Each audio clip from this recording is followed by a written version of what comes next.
Hi, good morning. Today we will start our next chapter, chapter 6, self-adjoint operators. Now the definition of a self-adjoint operator is a bounded operator A from H to H on a Hilbert space. H is called self-adjoint or symmetric if and only if for every x comma y belongs to H, we have inner product of Ax and y is equal to inner product of x and Ay. A bounded operator A from H to H is called self-adjoint or symmetric if inner product of, listen carefully, if inner product of Ax y equal to inner product of x Ay. Now we know that in a Hilbert space, the dual operator A star is defined as Axy equal to X A star y. So in this case, if A is a self-adjoint operator, inner product of Axy is equal to Xay. That means inner product of Xay equal to Xa star y. That means A equal to A star. So you can verify this from page 4 of second paragraph of page 64 in your text. Okay. So A self-adjoint means A equal to A star. So what about an example of an self-adjoint operator? Identity operator is self-adjoint. We have identity operator Ix equal to X. I star X is equal to also X. Okay. So inner product of Ix y equal to inner product of xy, which is equal to inner product of xiy. Okay. Now moving to properties of self-adjoint operator. So throughout this section we are assuming A is a self-adjoint operator. Very simple properties. The first property is the point spectrum sigma p of a self-adjoint operator A satisfies sigma p of A contained in R. What is the meaning of that? Sigma p of A contained in R means sigma p of A is a real number. That means the elements of point spectrum are real number. Actually, what is the elements of point spectrum? Eigenvalues. That means if A is a self-adjoint operator, then any eigenvalue of A is a real number. Okay. Proof is very easy. Now given A is a self-adjoint operator, therefore inner product of Axy equal to y.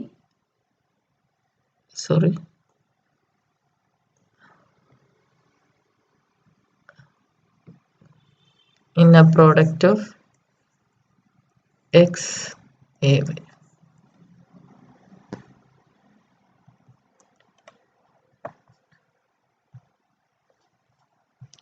For every x comma y belongs to H. So this is true for any x and y. So if you take x itself, what we get? Inner product of ax equal to inner product of xax, replacing y by x itself. Okay. So if lambda is an eigenvalue of a, what we get? There exists an x, non-zero vector x, eigenvector, such that ax equal to lambda x.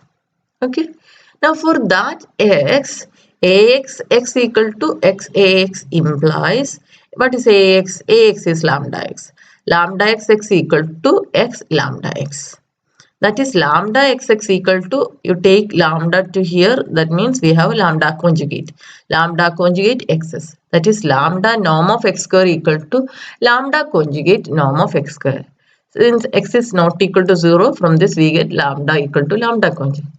Because you can take lambda norm of x square minus lambda conjugate norm of x square equal to 0, or lambda minus lambda conjugate into norm of x square equal to 0. X square, norm of x square not equal to 0 implies lambda minus lambda conjugate equal to 0. This implies lambda equal to lambda conjugate. Okay. So lambda is a real number. Therefore, sigma p of A is contained in R. Now moving to next property. If lambda 1, lambda 2 belongs to sigma p, lambda 1 not equal to lambda 2. That means lambda 1 and lambda 2 are distinct eigenvalues of A. And ax1 equal to lambda 1 x1, ax2 equal to lambda 2 x2. Then x1 is orthogonal to x2. To prove x1 is orthogonal to x2, what we have to prove? We have to prove inner product of x1 and x2 equal to 0. Proof of this property is also very simple. Given that A is a self-adjoint operator, therefore Ax1 x2 equal to x1 Ax2. Given lambda 1 lambda 2 belongs to sigma p, that means lambda 1 lambda 2 are real numbers.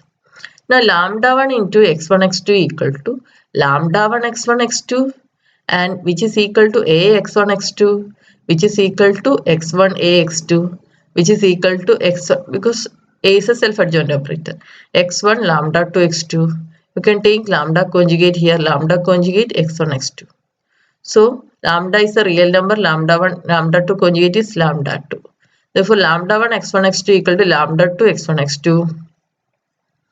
Okay, as lambda 1 not equal to lambda 2, this implies x1 x2 equal to 0, because lambda 1 x1 x2 minus lambda 2 x1 x2 equal to 0. This implies lambda 1 minus lambda 2 x1 x2 equal to 0. Lambda 1 and lambda 2 are distinct, implies this is not equal to 0. That means inner product of x1 x2 equal to 0. This implies x1 is orthogonal to x2.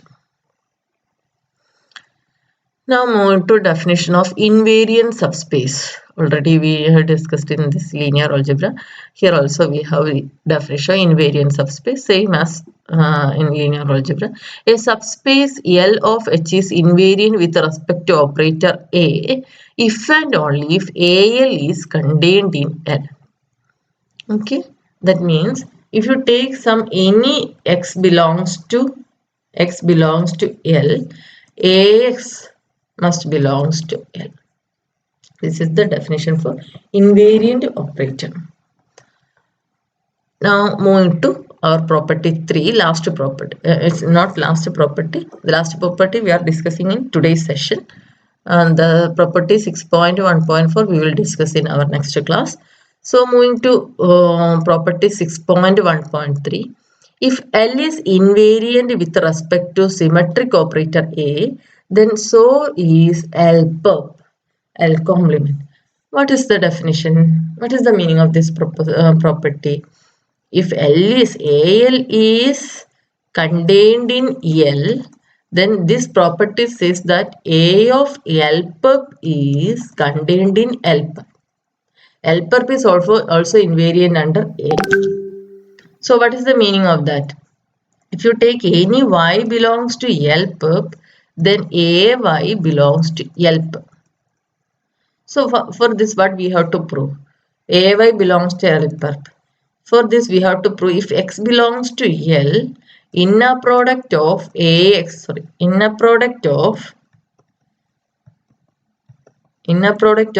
and AY equal to 0 for every x belongs to L. This is what we have to prove. Then AY must belongs to L perp. Okay, so just take, let y belongs to L perp and x belongs to L.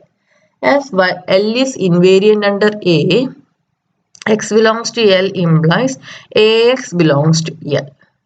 Now y belongs to L perp, AX belongs to L, therefore inner product of AXY equal to 0, because AX belongs to L, okay, and y belongs to L perp. So if you take inner product, this inner product must be 0. But A is self-adjoint operator, therefore AXY implies XAY equal to 0. That means x is orthogonal to AY.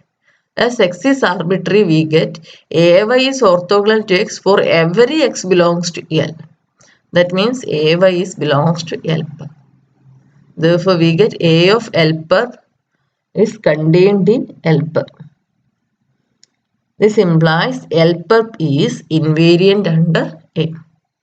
Sorry, we are discussing one more property. Property 6.1.4. If A and B are symmetric operators and AB equal to BA, then AB is also symmetric. Okay, proof is very easy. Given A and B are symmetric operator, so AXY equal to XAY, BXY equal to XBY for every X comma Y belongs to H. Now what about ABXY? What is the meaning of ABX? ABX is actually A of BX. Okay, so A of BXY, as A is self-adjoint, this you can write as AXY equal to XAY, as A is self-adjoint. We have this, apply this result to here. So this you can write as BXAY. Now B is self-adjoint means this you can write as XBAY.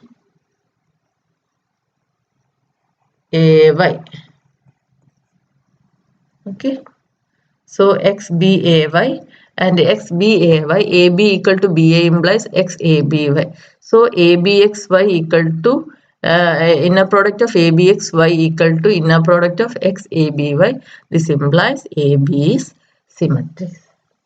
Now property 6.1.5 we will discuss in our next class. So what about the properties we have discussed? The first property is 6.1. The set of all eigenvalues of a self-adjoint operator is real number. Sigma P of A contained in R. Now the second property, if lambda 1 and lambda 2 are distinct eigenvalues, then there exist eigenvectors, two eigenvectors. And then the eigenvectors corresponding to lambda 1 and lambda 2 are orthogonal. Now moving to third property, if L is an invariant with respect to symmetric operator A, then L perp is also invariant.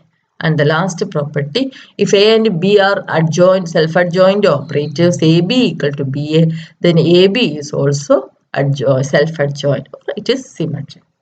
That's all for today's class. Okay.